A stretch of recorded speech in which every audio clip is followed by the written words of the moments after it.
Second day after Valentine's, he just sends a message, "Good morning, beautiful."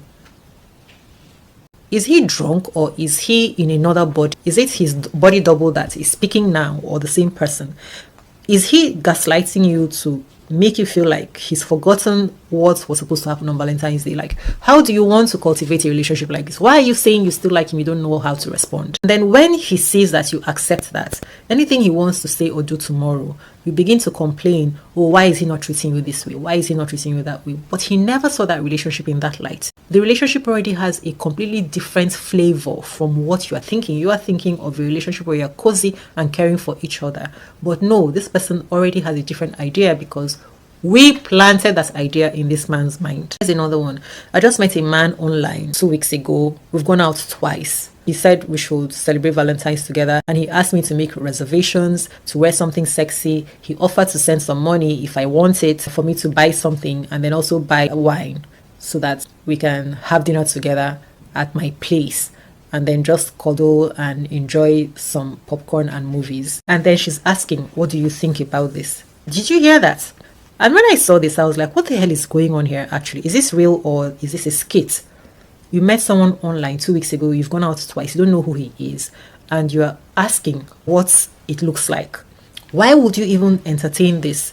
The only reason you entertain it is that extreme need for connection with someone. This is something that's happening with all of us. We have to be conscious of it. Honestly, I have no other way to describe this. This is a bloody epidemic. After listening to these stories, I realized, no, these issues aren't real. People shouldn't be suffering from this. Something is making people put themselves through this type of ringer.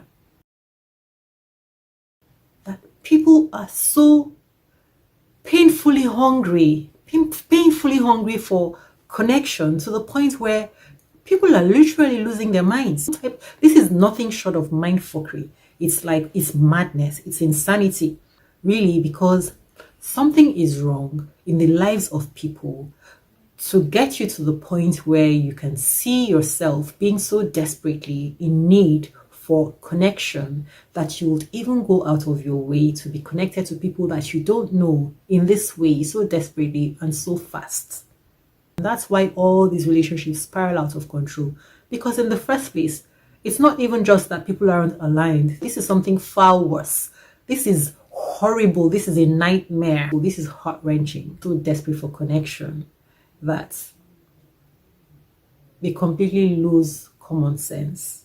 Maybe these people don't come from families, they don't have friends, something. It's an epidemic. They're ready and willing to subject themselves to anything, put themselves through any type of dirty ringer just to have a connection with any type of person who could even end up being someone who dismembers people or who sells people, who sells human beings.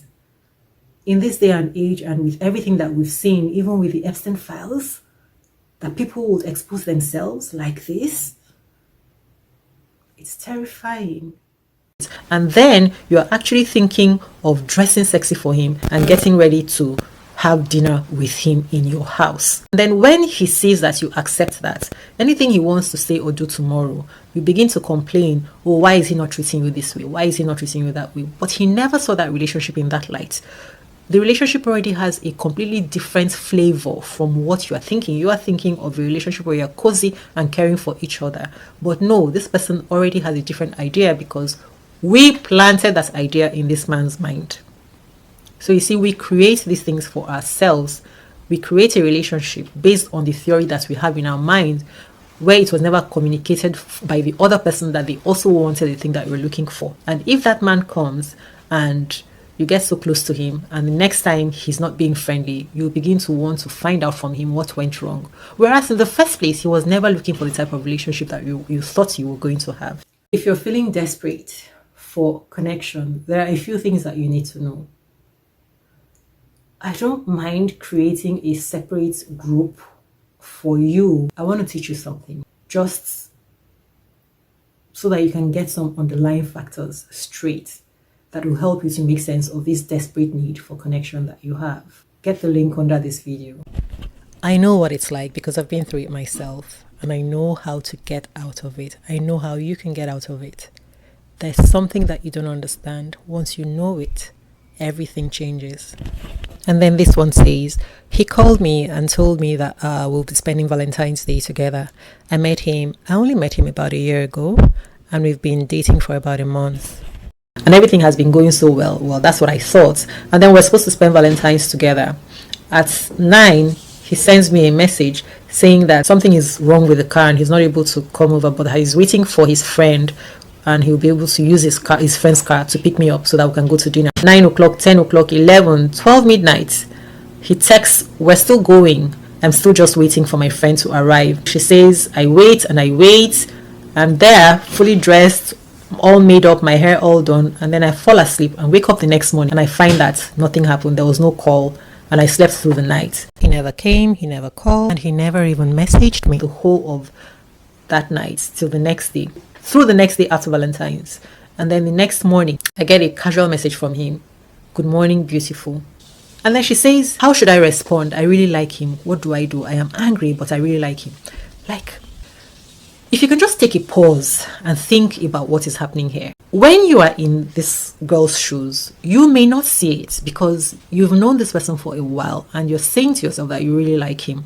But everything he's done here has shown that this is not a person that you actually want to get into a relationship with. Even if he shows up, you don't want to get into a relationship with him because he didn't show up, didn't call that night. The next day, the whole of the next day, you didn't hear anything from him. And then the next day, 2 days after, on the second day after Valentine's, he just sends a message, good morning, beautiful.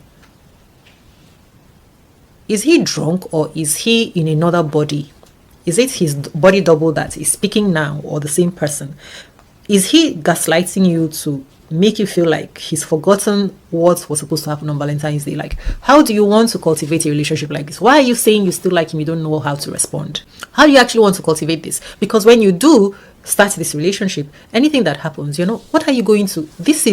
Why do you want to have a relationship with someone who is not all there? Because something is missing. Something is missing. Maybe he has memory lapses. Is that really what you want to do? Apparently, he doesn't have memory lapses. And you know that. But you're going to lie to yourself. Because I actually had a girl that I was coaching who said that the guy that she was talking with talked about his wedding. He talked about his wedding. But she said to herself that, oh, he's not the type to be talking about weddings and marriages because he's very serious-minded. The guy that she was talking about wanting their relationship to grow, she said that she overlooked him talking about his wedding because he'd written it somewhere and was saying that he was preparing for his wedding, something. She deliberately, and I was like, tell me if that doesn't sound delusional even to you. I'll make the video, watch it here. But the thing is, that is not an unusual thing. You can listen to that conversation in this video. That desperate need for connection makes us lie to ourselves. It happens a lot because of the serious, strong longing to create a relationship with another person. So you overlook things that later on you'll be asking yourself, like, what really happened? You'll find yourself in places where the gate is wide open and things will get in there quickly. And then you will now have to start struggling and filtering them. But if you have those gates in place, and that is by doing the inner work. If you've done that work, these things, before they even give you 2 sentences, you filter them off already. You need to be prepared before the action actually starts. That's what it is. When you're not prepared, when your mind is open, when your mind is not prepared the way that it should be, anything can get in there. And then you find yourself in all these nasty entanglements. And then you'll be lending your voice to all the stories of the people who say that relationships are difficult. So it's not that relationship issues actually exist. It is that people are making decisions from a lack of knowledge because the mind was not prepared to know how to tackle this aspect of life. That is what it is. And that is why you need to do that inner work. I'm leaving the links in the description below. So if this touched you, subscribe to this channel, like and share this video, and go in the description box so that you can see the links there. I provide private one-on-one coaching if you want that. Preparing your mind, do some inner work. I have materials that you can do, even you can self-learn, and each one of them handles an aspect that will change your life astronomically and change your relationships, because we need this mind work in order for the body to follow the mind to the right place, right? I want you to offload the corrupt software and corrupt programming that you've been working with so that you can download the good drivers and then begin to experience a life of bliss. Relationship issues are only as a result of our limited understanding and the lens through which we're looking at things. And the more that we understand and know, the better we'll be for it.